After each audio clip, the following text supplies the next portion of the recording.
e a mais um quadro que é Estudando Juntos, onde estaremos aqui conhecendo o conteúdo da lição da próxima aula, que estaremos tratando em sala de aula, no que diz respeito à classe dos adultos, tá bom? Então vamos para o vídeo, uma boa aula para todos, tá bom? Que Deus...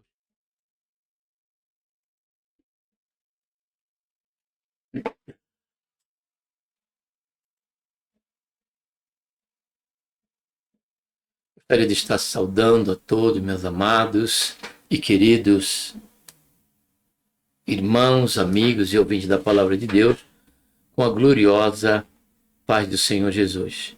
A Ele seja a honra, a glória e o louvor, e também a nossa gratidão por tudo quanto o Senhor tem feito em nossas vidas. Seja bem-vindo mais uma vez aqui, canal Voz Clamando no Deserto. E se você ainda não se cadastrou, faça isso. Faça parte desse contingente, que já chegamos aí ao número de 152. E é por isso que eu quero aqui aproveitar a oportunidade e agradecer a Deus por mais um inscrito no canal. Não sei se foi uma irmã ou se foi um irmão, porque não houve, aí acionou o sininho, então não fico sabendo. Mas se cadastrou e você é bem-vindo, que o canal A Voz Clamando no Deserto, segundo as misericórdias de Deus e a sua bondade, seja um canal de bênção para você, tá bom? Porque aqui refletimos na palavra de Deus. Logo, bem-aventurado, diz a palavra de Deus, que é aquele que lê e que ouve as palavras desta profecia. Está escrito ali em Apocalipse. Então, logo, nós, todos quando estamos aqui, ou qualquer ocasião que estivermos centrado, né, e o objetivo é estarmos refletindo na palavra de Deus, isso será com certeza bênção para a nossa vida. E você é bem-vindo, tá bom? E sinta-se à vontade, né, juntamente conosco. E agora, por conta de você, da tua atitude, nós chegamos agora ao número de 152 inscritos. Que Deus abençoe a todos, em nome do Senhor Jesus, tá bom? Estamos aqui dentro do quadro Estudando Junto. O tema central tem como título, né? Nós estamos no terceiro trimestre, vamos estar na segunda lição agora, conhecendo o conteúdo da segunda lição. Porém, cada lição eu relembro aqui o tema central, a Igreja dos Gentios, da chamada missionária à consolidação do Evangelho entre os povos.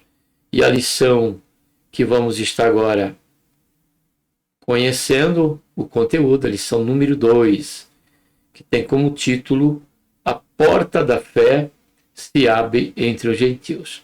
O tema vai ficar aí ao lado, né? Nesse quadro, nesse ícone menor, tá bom? Para na medida que eu estiver aqui conhecendo o conteúdo, você que estiver chegando nesse momento, né? Ou durante o momento que você estiver conosco, vai estar aqui fazendo parte aqui da lembrança, né? Manter vivo aqui a questão do tema. A porta da fé se abre entre os gentios. Para tanto, vamos estar orando. Pai, em nome do Senhor Jesus, nos colocamos, Senhor, na tua santa e gloriosa presença. Pedimos perdão dos nossos pecados que temos cometido. Queremos, Senhor, te agradecer, ó Pai, por esta tão grande salvação, pelo nosso nome escrito no livro da vida, e a esperança que temos, Senhor, de que a qualquer momento o Senhor há de vir, Senhor Jesus, nos buscar. Enquanto aqui estamos, Senhor, dá-nos graça, vai dando, Senhor, sabedoria, nos proporcionando, Senhor, que viemos a crescer não só na graça e também no conhecimento, mas também conhecer tanto a altura como a profundidade, a largura e o comprimento da tua boa, perfeita e agradável vontade, revelada, Senhor, através da tua palavra. Ser com cada inscrito aqui do canal, todos que vão estar com a gente aqui, ó Pai, mas que ainda não homologou a sua inscrição. Também, de igual modo, são bem-vindos e que o Senhor nos ajude. Senhor, que o Senhor faça nós crescer cada vez mais. Senhor, que o Senhor venha nos encher do teu Santo Espírito, santificar a nossa vida, espírito, alma, Senhor e corpo. Faz isso, ó Pai, nos ajuda durante esse percurso aqui, essa trajetória. É o que nós pedimos, já te agradecemos por tudo, em nome do Senhor Jesus. Amém. Vou estar aqui abrindo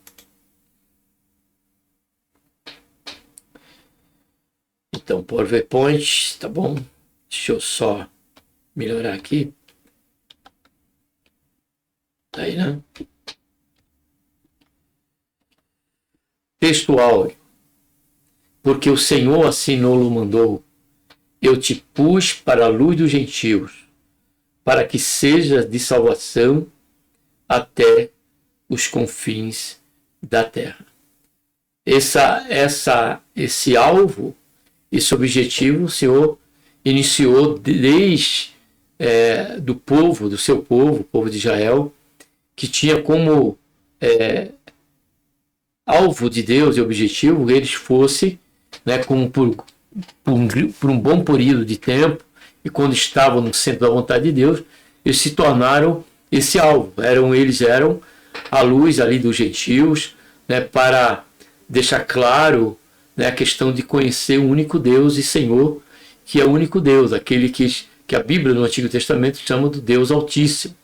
E o povo de Israel ele foi justamente designado, vocacionado pela chamada de Deus para isso, porém falhou. E agora o Senhor levanta a igreja, né? O Senhor mesmo disse, edificarei minha igreja, e o propósito continua o mesmo. Por quê? Porque a vontade de Deus, amados e queridos, é que o homem, né, a humanidade chegue ao conhecimento da verdade para ser salvo. E agora nós é que estamos com essa responsabilidade. Nós recebemos essa vocação. Fomos vocacionados para sermos luz e sal da terra. Fomos vocacionados para poder transmitir o Evangelho de nosso Senhor Jesus Cristo. Agora, não só para ter o conhecimento de Deus, mas muito mais e além disso, para manter uma comunhão com Deus. Muito mais e além disso, não só durante esse tempo presente, mas por toda a eternidade. O Evangelho é isso. O Evangelho não é uma religião. O Evangelho não é uma liturgia vazia. O Evangelho ele é uma pessoa. O Evangelho ele é nosso Senhor e Salvador Jesus Cristo. Ele diz, ide por todo mundo e pregar o Evangelho. O Evangelho é falar de Jesus. É buscar, proclamar o nome do Senhor Jesus. Aquele que tem, como diz Pedro, só Ele, a palavra de vida, para mim e para a sua vida. Louvado seja e engrandecido seja o nome santo do Senhor. Verdade prática diz, o propósito de Deus é que o Evangelho alcance, olha só, todas as nações, revelando seu eterno desejo, olha só, de salvar a todos. E por que essa universalidade deste propósito de Deus? Por que e qual a razão dessa universalidade no que diz respeito a esta salvação? Essa salvação não é uma salvação contemporânea. Essa salvação não diz respeito ao nosso tempo odierno. Ainda que Deus ele salva, Deus livra do perigo, livra da morte, mas essa salvação aqui é nos livrar de estarmos, de concluirmos essa trajetória. E que trajetória aqui que eu digo? A trajetória de estarmos indo para o inferno, para o desprezo eterno. Porque se nós não nos arrependermos do nosso pecado e entregarmos, crermos no Senhor Jesus, na obra que ele fez no Calvário, ainda que fizermos isso, se não fizermos isso, nós já estamos caminhando. Todos nós que permanecemos no pecado estamos sobre a consequência da maldição da lei. Estamos sobre a consequência de passarmos para a eternidade, né, com destino à perdição eterna. Então nós já andamos, quando em pecado, para este destino. Estamos peregrinos para este destino.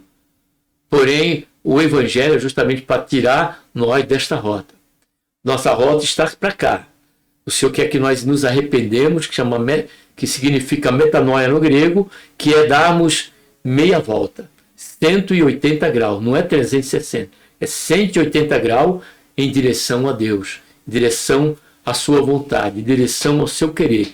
E o seu querer é que nós venhamos conhecer a verdade para ser salvos. E essa universalidade se dá por conta de que todos pecaram, diz a palavra de Deus, e destituídos estão da glória de Deus. A Bíblia diz que não há um justo sequer, tanto no Velho Testamento, Salmo 14, como também no Antigo Testamento.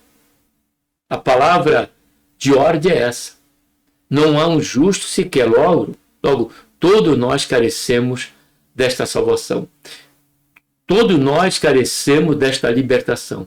Todos nós carecemos de tomar uma decisão em humilhação, em arrependimento e nos entregarmos ao Senhor, crendo no Senhor Jesus e que a obra que ele concluiu no Calvário, porque ele disse, está consumado, tem poder, o sangue de Jesus, para nos perdoar de todos os pecados e nos colocar numa condição favorável para que nós possamos ter comunhão com o Senhor. Louvado seja e engrandecido seja o nome santo do Senhor. E a igreja tem esse propósito, para que nós, porque gentios somos nós já temos sido alcançados, mas ainda há muitos a ser alcançados. A porta para o gentio ainda se encontra aberta, até a vinda do Senhor Jesus. Depois ela vai se fechar, né?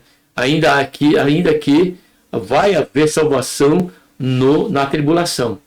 Porém, o que o Senhor não quer é que nós venhamos a passar por ela de maneira alguma. Leitura bíblica em classe, Atos 13, 44 e 52. E no sábado seguinte, ajuntou-se quase toda a cidade a ouvir a palavra de Deus. Então, os judeus, vendo a multidão, encheram-se de inveja e blasfemando, contradiziam o que Paulo dizia. Mas Paulo e Barnabé, usando de ousadia, disseram: era mística a vós se vos pregasse primeiro a palavra de Deus. Mas vamos entender quem é esse vós aqui. Mas visto que a rejeitais e vos não julgais digno da vida eterna, eis que nos voltamos agora. Olha só, para os gentios. Aqui já esclareceu quem é esse vós aqui, né? Porque o Senhor assim não mandou. Eu te pus para a luz dos gentios, para que sejas de salvação até os confins da terra. Esse vós aqui, essa palavra de Paulo, e essa revolta aqui, já diz o versículo 45. Então o judeu vendo a multidão, ou seja, eram judeus que estavam na sinagoga, porque Paulo tinha por costume, dentro da sua trajetória missionária, em regiões que tinha esse templo, né, essas sinagogas que eles tinham criado. Isso foi na época de Babilônia, depois que voltaram de Babilônia, não tinha templo, eles criaram essa sinagoga. E Paulo, a cidade que ele chegava e que tinha ali uma sinagoga, ele ia primeiro a essa sinagoga, porque Paulo entendia que primeiro ele tinha que pregar para os judeus, para o povo escolhido de Deus, aquele por qual veio a nossa salvação. E a partir daí, por eles se negarem, por eles oferecer resistência aqui, porque observamos no versículo 44, que ele diz aqui, no sábado seguinte, porque já um sábado anterior, ele já tinha ido, Paulo, e tinha falado do Evangelho, tinha relatado aí, trazendo o cerne, né, da revelação de Deus, desde Abraão, culminando o seu clímax na vinda do Messias, que era o Senhor Jesus Cristo, que morreu na cruz do Calvário e ressuscitou ao terceiro dia, como os próprios profetas e as profecias já delineavam esse acontecimento. E ainda assim, com tudo isso, muitos judeus naquele primeiro sábado não deram atenção a Paulo, enquanto que tinha ali pessoas tementes a Deus, mas que não eram judeus, e ali pediram para Paulo voltar. E quando voltaram, né, houve uma grande multidão, como diz o versículo 44. E no sábado seguinte juntou-se quase toda a cidade para ouvir a palavra de Deus. Oxalá, você que está aqui comigo, amado, e seja a sua primeira vez, você ainda não tomou a decisão, sabe que você já escolheu primeiramente a coisa certa. É estar aqui conosco a refletir a palavra do Senhor. Porque aquele que ouve a palavra de Deus, diz o Senhor Jesus, é aquele que é de Deus. Somente aqueles que ouvem, não só de ouvido, mas buscando, né, entregar a sua vida para o Senhor. Ele diz que esse é de Deus somente. E então, quando voltarem, eles tiveram inveja, como diz o texto bíblico. Mas o crescimento, ele é notório, o crescimento ele é real, porque o Senhor Jesus garantiu esse progresso, esse triunfo e progresso da igreja no seu crescimento. Quando ele disse que edificarei a minha igreja e as portas do inferno não prevalecerão contra ela. Então a primeira pregação foi 3.000, a segunda mais 2.000, 5.000. E aí se seguiu a igreja crescendo, como na lição anterior eu tinha passado ali os versículos bíblicos que mostravam esse crescimento, né? Então, prosseguindo, e os gentios ouvindo isto, olha só, alegraram-se e glorificavam a palavra do Senhor e creram todos quantos estavam ordenados para a vida eterna. E a palavra do Senhor se divulgava por toda aquela província. Mas os judeus incitaram algumas mulheres religiosas e honestas e os principais da cidade e levantaram perseguição contra Paulo e Barnabé e o lançaram fora do seu limite. Sacudindo, porém, contra eles o pó dos pés, partiram para Icônio. E os discípulos estavam cheios, olha só, de alegria e do Espírito Santo. Bom é, amados, sempre estarmos dispostos a ouvir a palavra de Deus. E melhor ainda é quando ela cria raízes em nosso coração, como diz o escritor aos Hebreus. Porque quando a palavra de Deus é misturada com a fé, aí nós vai acontecer algo extraordinário. Deus vai fazer com que a sua luz resplandeça em nosso coração e aí vamos gozar dessa mesma plenitude aqui esclarecida em que o discípulo se encontrava.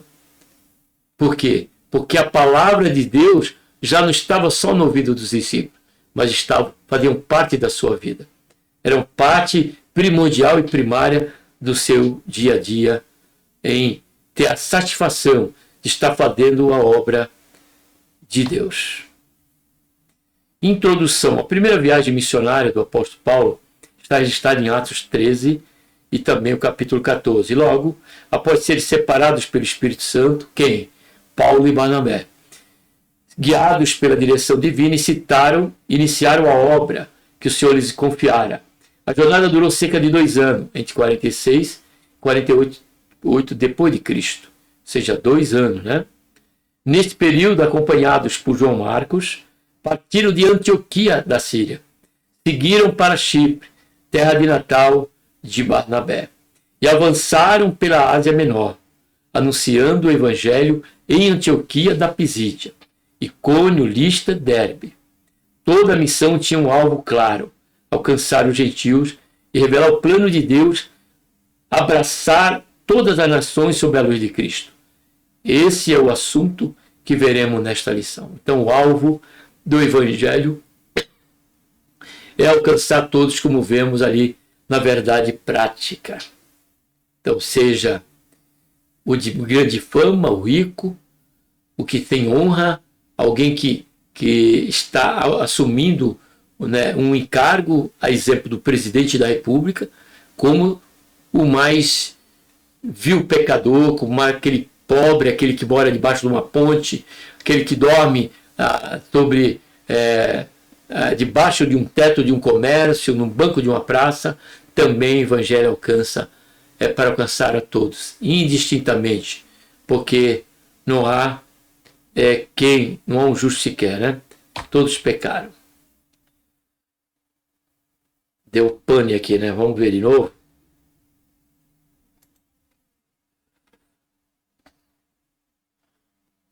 Deixa eu só.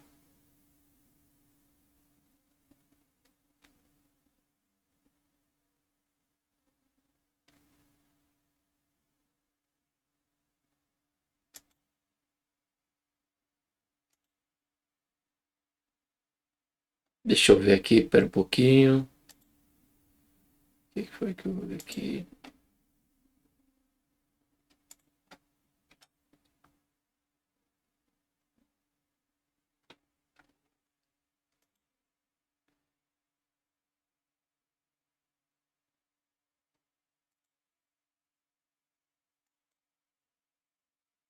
Ainda não está. Um momentinho só.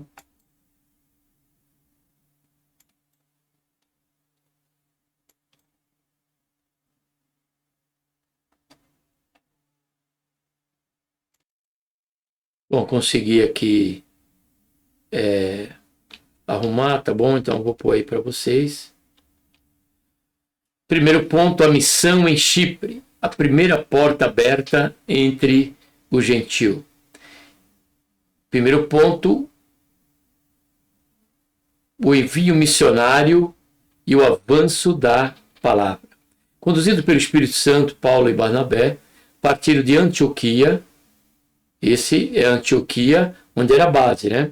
Desceram a Seleucia e navegaram rumo a Chipre, terra natal de Barnabé e já evangelizada por helenistas.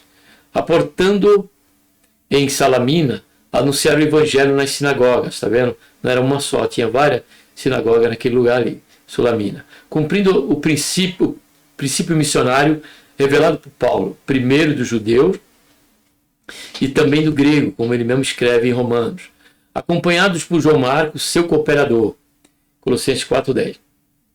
Avançaram pela ilha de Pafos. Assim, a missão se expandia, demonstrando que proclamar a palavra exige fidelidade, reverência e obediência sensível à direção do Espírito Santo, porque eles, como vimos na lição anterior, eles estavam indo pela direção do Espírito Santo, né? Então, observe aí o crescimento, né? E a resposta, os frutos que temos quando estamos sob a direção de Deus, né? Segundo subponto, confronto com as trevas e a vitória do Evangelho. Em Pafos, os missionários enfrentaram Bar Jesus, também chamado Elimas, um mágico e falso profeta. Ele resistia à pregação, tentando impedir que o procônsul Sérgio Paulo, homem prudente, ouvisse a palavra de Deus. Cheio do Espírito Santo, Paulo repreendeu com autoridade, declarando o juízo de momento, né? Divino.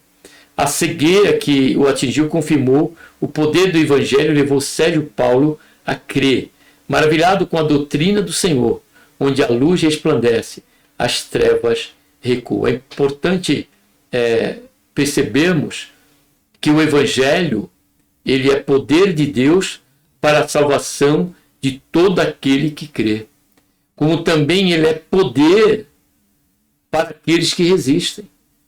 Observe que eu e você, todos quanto se predispuser a se colocar à disposição como instrumento do Senhor para a obra de proclamar o Evangelho, o Senhor estará conosco. Essa promessa do próprio Senhor. Eis que eu estarei convosco todos os dias até a consumação do século. Este homem, ele tentou criar um empecilho, ele deixou ser usado por Satanás, pelo diabo. E Paulo, que estava sob a direção, chamada, capacitação e direção do Senhor, ele foi esclarecido do que estava acontecendo. E esse juízo que Paulo estabeleceu para aquele Bar Jesus, que ele iria ficar cego a partir daquele momento, que estava resistindo ao Evangelho e tentar atrapalhar o andamento, né, da pregação do Evangelho, a Bíblia diz que essa situação, esse ato de Paulo não foi uma praga. Paulo não praguejou aquele homem, não amaldiçoou aquele homem. Paulo tinha recebido essa autoridade e essa direção para estabelecer esse juízo, haja vista que estava em jogo, né, a manifestação do reino de Deus como sinal sobre o trabalho missionário de Paulo e Barnabé. Então observe bem, amados, o perigo que temos. Você que nos ouve, quem sabe conhece alguém que são anticristãos, né? São contra o Evangelho, contra a pregação do Evangelho.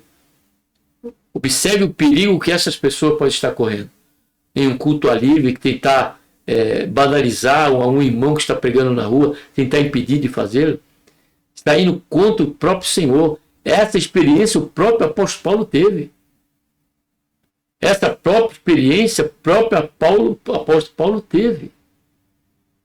Isso no caminho de Damasco. A Bíblia diz que ele, né, ficou cego por um tempo. Então a mesma experiência para Paulo, que naquela oportunidade, observe bem o que Deus está falando conosco, naquela mesma oportunidade, Paulo estava indo contra o trabalho que era conhecido como seita. Paulo estava indo contra a igreja, contra o próprio Senhor. Porque o Senhor diz: Saulo, Saulo, por que me persegues? Capítulo de Atos 9, a partir do versículo 15, se não me engano, daí para frente. Paulo teve um encontro com o Senhor Jesus. E o que aconteceu naquele encontro? Depois que Jesus declarou isso para ele. Duro, Jesus falou para Saulo, Paulo quando ele era Saulo: duro te é recalcitrar contra os aguilhões, ou seja, é como dar soco em ponta de faca. E diz a Bíblia que naquele momento Paulo ficou cego. E agora nós vemos próprio Paulo impetrando esse juízo com aquele homem, só que ao ler o texto, você vai entender que foi algo momentâneo. Por um tempo ele ia sofrer aquele dano, porque este poder, além de ser um juízo de momento, tinha também como objetivo abrir o coração deste homem, Bar Jesus, para que, exemplo do procônsul, ele viesse receber a palavra de bom grado. É claro que a Bíblia não esclarece, porque diz que ele escutou, ele creu, mas não diz que ele foi batizado. Não sabemos qual foi, né, o clímax, né, a consumação desse trabalho evangelístico no que diz respeito a este procônsul. Mas cremos que, por a Bíblia dizer que ele creu, né, no que Paulo estava pregando, possivelmente ele foi uma alma alcançada também por nosso Senhor e Salvador Jesus Cristo.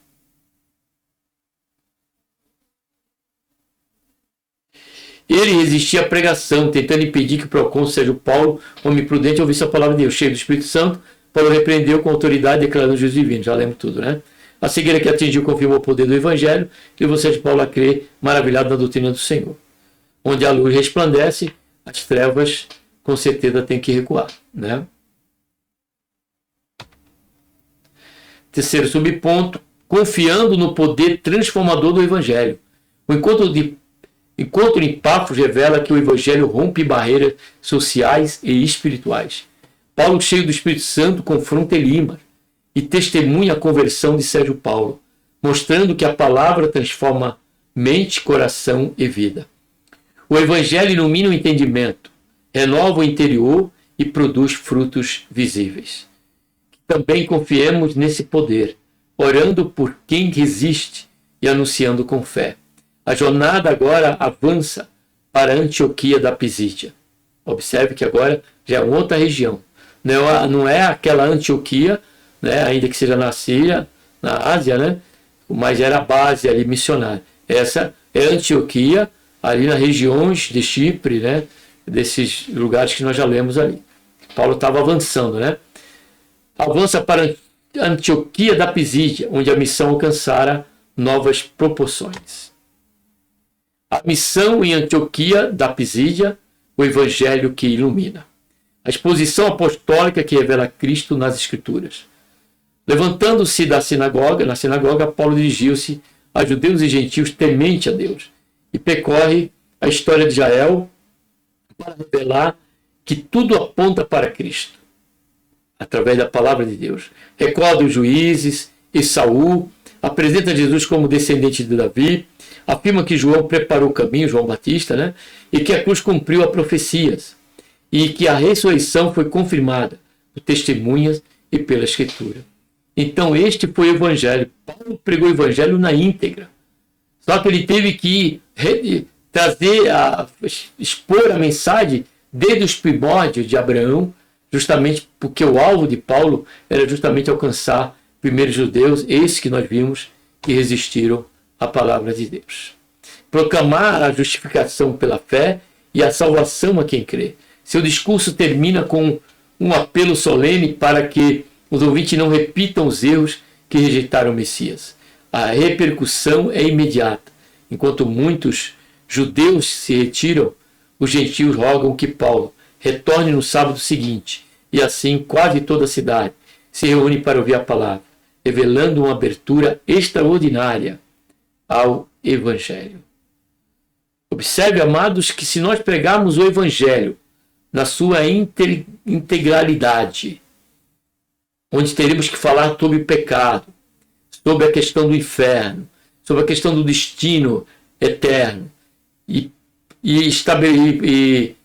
falarmos da graça de Deus, da oferta de salvação do Senhor, esta palavra, este evangelho, ele tem poder, amados, para convencer a muitos. E não aqueles que não aceitarem, aqueles que virarem as costas, é porque são aqueles que fazem corpo àqueles que vão resistir ao evangelho. Mas há muitos que vão crer e vão ser alcançados pela pregação da verdade. Não um evangelho light, não um evangelho que busque agradar o coração humano de maneira alguma, amado. O evangelho é algo sério. A proclamação do evangelho aponta para um alcance e um alvo sublime, um privilégio imensurável. Nós temos a oferta de termos nossos pecados perdoados, independente de como foi a nossa vida regressa, distante de Deus. Porque enquanto estamos nessa situação, nós agimos como inimigo de Deus. O mundo, ele está sob um mecanismo de resistência e de inimizade contra Deus. E Deus quer justamente que nós deixemos essa posição e vemos para os braços do Eterno.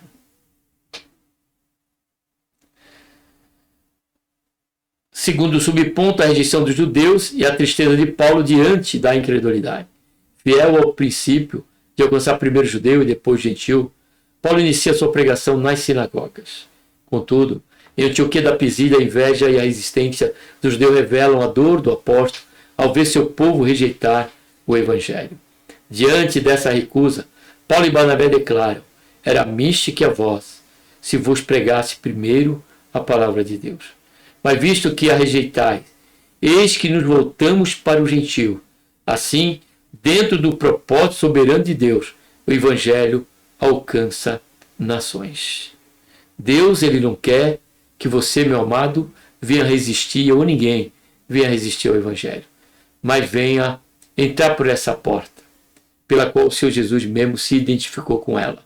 Ele disse: eu sou a porta, aquele que entrar por ela, encontrará pastos verdejantes, encontrará sentido pleno para a sua vida.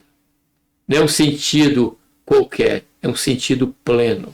Louvado seja, engrandecido seja o nome santo do Senhor. Terceiro subponto, a porta da fé aberta ao gentil pela graça de Deus.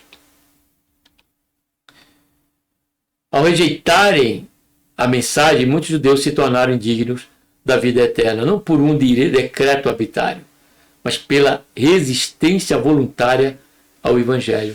Então não há uma eleição. Se o Jesus não morreu para uma nata, se o Jesus morreu com o objetivo de proporcionar e nos dar a oportunidade a todos. Agora, é claro que Deus, por a sua onisciência, amado, só Ele sabe aqueles que vão resistir, mas o evangelho precisa ser pregado como testemunho que Deus, ele deu uma oportunidade.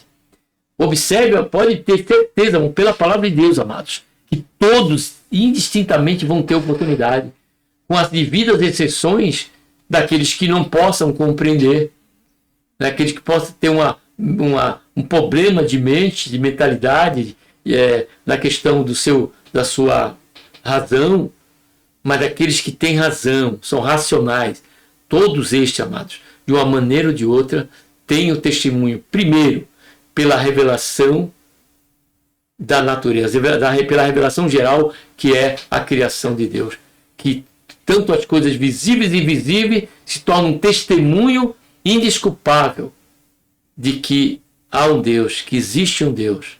E só isso já tem que levar eu e você ao temor. Porém, agora temos somado a isso a revelação especial, que é a sua palavra. E agora, por último, por intermédio do seu Filho, o Senhor nos fala a cada dia: eis que estou à porta e bato. Se ouvir a minha voz e abrir a porta, eu entrarei e serei contigo e tu comigo. Louvado seja, engrandecido seja o nome santo do Senhor. Assim, Paulo volta-se aos gentios, que recebe a palavra com alegria e fé sincera. Cumpre-se então o propósito divino anunciado em Isaías. Israel seria a luz para as nações. E de Israel viria Cristo, a luz para a revelação do gentio. O texto afirma que creram, todos estavam ordenados para a vida eterna. A melhor compreensão, conforme a Bíblia de Estudo Pentecostal, é: todos estavam dispostos para a vida eterna. Ou seja, todos que estavam dispostos, aqui ordenados, fala daqueles que somente por ouvir a palavra de Deus e crer, é por esse caminho que serão dignos de herdar a vida eterna pela fé na pessoa bendita de nosso Senhor e Salvador Jesus Cristo. Ou seja, todos que responderam positivamente ao chamado do Espírito. A salvação é oferecida a todos. 1 Timóteo 2,4, Tito 2,11, 2 Pedro 3,9. Mas escolhida apenas pelos que creem. Muitos gentios acolheram a palavra e tornaram testemunha viva do poder transformador do Evangelho. Ainda hoje, o Senhor abre portas onde menos esperamos. A missão avança quando a igreja responde com fé, discernimento e obediência. Assim como Antioquia da Pisídia se tornou lugar de grande colheita, Deus deseja usar cada crente como portador da luz de Cristo. A obra, porém, não terminou ali. Agora a jornada missionária se desloca para Icônio, Listra e Derbe, onde novos desafios e milagres revelarão novamente o poder do Evangelho por meio do Espírito Santo.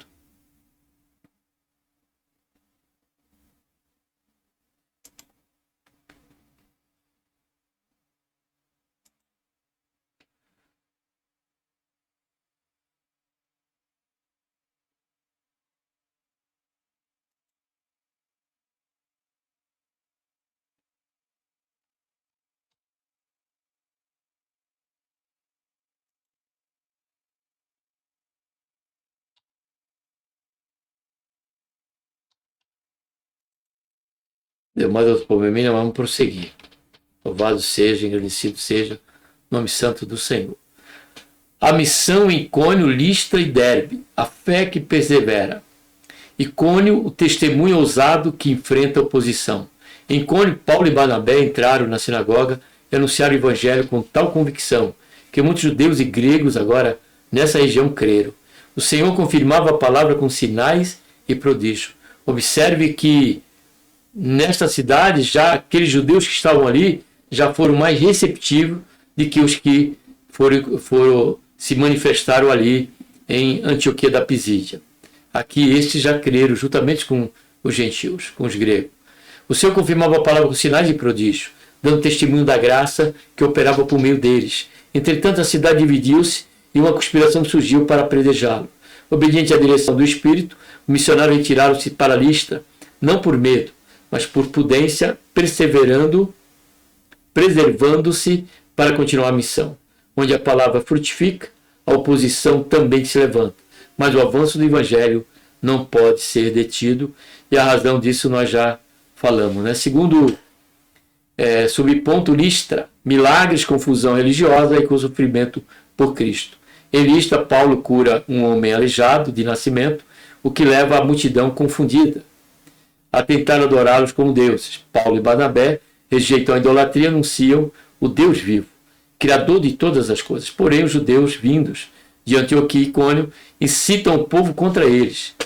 Paulo é apedrejado e deixado como morto, mas o Senhor o restaura e ele se levanta, retornando à cidade para reafirmar seu compromisso com o Evangelho. A fé bíblica não foge da dor, permanece firme porque está ancorada no Deus vivo.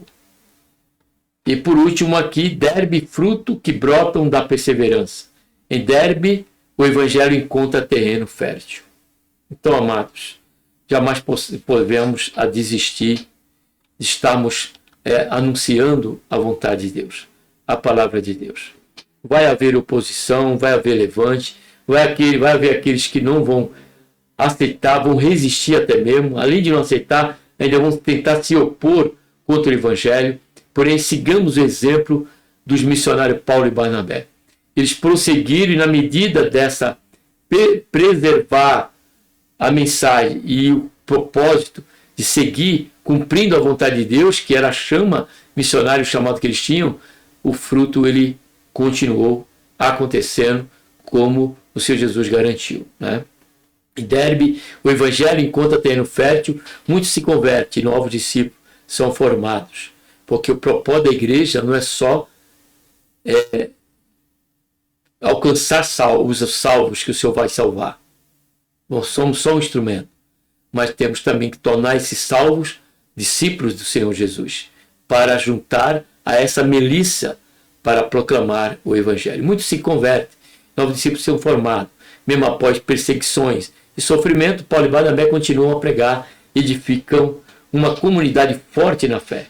A obra missionária prossegue porque suas raízes não estão na comunidade, mas na fidelidade ao chamado de Cristo.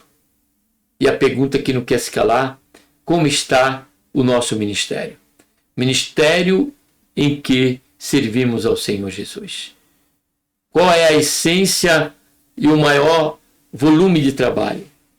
É em celebrações, congressos, reuniões. E qual é a proporção no que diz respeito à vocação e ao ídolo do Senhor? Possamos pensar nisso, não para julgar, não para abandonar o ministério, mas para orar por este ministério. Porque a palavra de Paulo serve muito bem para todos nós, se chegarmos a essa condição. Estamos mais voltados em abraçar apenas o cotidiano congregacional, do culto, das reuniões, sem qualquer compromisso com o evangelho, sem qualquer compromisso de pregar o evangelho, de falar do Senhor Jesus, de falar da necessidade do arrependimento e de falar da graça incomensurável de Deus, que é estendida a todos, quanto assim o desejar crer na pessoa bendita do Senhor Jesus Cristo. Então, oremos para que o Senhor venha despertar. Oremos, amados, pelo batismo com o Espírito Santo. Oremos pelos dons espirituais, o dom da palavra de sabedoria, ciência, discernimento de espírito, o dom da fé, operação de sinais e maravilhas, o dom de curas, profecias, variedade de línguas, também interpretação de língua. Porque só línguas estranhas a igreja fica sem entender. Tem que ter o dom de interpretação de língua. Então oremos pelos dons ministeriais, profeta, evangelista, pastores, doutores e mestres. Não nos calemos, amados. Clamemos ao Senhor e nos coloquemos à disposição para que o Senhor venha nos encher do seu Santo Espírito e nos alavancar para a obra missionária, tanto na individualidade, como exemplo de vida, no nosso onde nós moramos, aonde trabalhamos, aonde estudamos, mas também na coletividade, quando dos trabalhos evangelísticos, né, elaborado, né, delegado aí pela comunidade. Porque esse trabalho, amado, não é só de um grupo criado dentro do ministério, mas é para toda a igreja. Todos nós teríamos que estar sensibilizados, amados, e estimulados a proclamar o evangelho. Porque senão, amado, alguma coisa está errada. Se nós nos acomodamos, entramos nesse estado de comodidade, se nós estagnamos apenas no congregacional, amados, estamos em perigo. Não estamos avaliando, perdemos o primeiro amor. Já não reconhecemos a grandeza pelo qual a obra que o Senhor tem começado em nossas vidas, amados. Lembremos da samaritana, assim que teve um encontro com o Senhor Jesus. Ela saiu a proclamar, ela esqueceu até o cântaro, e saiu a proclamar o nome do Senhor Jesus. Porque este é a razão deste amor, de conhecer este amor, conhecer a salvação, tem que nos ser uma válvula propulsora para nos levar a proclamar, a desejar que muitos venham ter esta mesma convicção de fé da vida eterna, essa mesma convicção de uma comunhão com Deus, essa mesma convicção de que Jesus Cristo é o Senhor. Louvado seja e engrandecido seja o nome santo do Senhor. A obra missionária prossegue porque suas raízes não estão na comunidade, mas na fidelidade ao chamado de Cristo.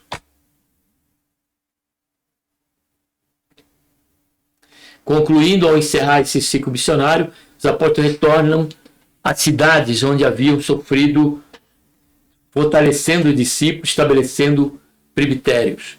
Depois apresentam à igreja de Antioquia o relatório do que Deus fizera, celebrando que abrira aos gentios a porta da fé. A missão continua, porque a graça conduz, sustenta e abre caminhos onde parecia impossível. Criamos desta maneira, porque a vontade do Senhor é que nós chegamos ao conhecimento da verdade para ser salvo. E esta porta da fé já foi aberta para os gentios, e esses gentios somos nós. Esses gentios são todos que ainda precisam ouvir a palavra de Deus. Amém? Vamos estar agora orando. Que Deus, por intermédio de Jesus, nos abençoe. Um abraço a todos. Amém? Pai, em nome do Senhor Jesus, nos colocamos, Senhor, na tua santa e gloriosa presença. Pedimos, Senhor, perdão do nosso pecado e queremos, Senhor, te agradecer por mais este momento que até aqui estivemos, Senhor, conhecendo mais um conteúdo da lição dominical. Ser conosco, ó Pai, no próximo domingo, que estaremos em sala de aula, Senhor, ouvindo um pouco mais, né, e sendo renovado para esta disposição de coração, de pregar o Evangelho a toda criatura. Nos faz isso, ó Pai, nos capacita, nos enche do seu Santo Espírito, nos concede os dons espirituais e ministeriais para que nós possamos, Senhor, fazer com excelência e cumprir com excelência a vocação pela qual o Senhor tem nos chamado, o que na sua essência e como prioridade é ir por todo mundo, pregar o Evangelho a toda criatura. Faz isso, Pai, em nossas vidas, é que nós pedimos, já te agradecemos por tudo em nome do Senhor Jesus. Quero aqui pedir desculpa, né, por esses intervalo que deu alguns probleminha aqui que não é comum dar, mas graças a Deus chegamos até o final aqui desse conteúdo, dessa lição, tá bom? Um abraço a todos.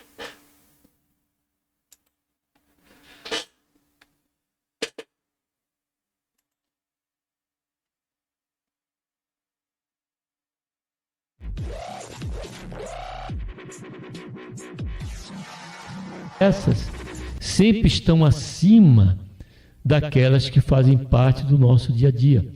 O próprio Senhor Jesus deixou isso bem claro, isso ainda diante de plataforma, né? Querendo nos levar a um sentimento em busca de reconhecimento humano, sendo voz de maus. E ele continua aqui, o escritor, o apóstolo Paulo declarou: porque eu sei que em mim, falando dele mesmo, isto é, na minha carne não habita bem algum.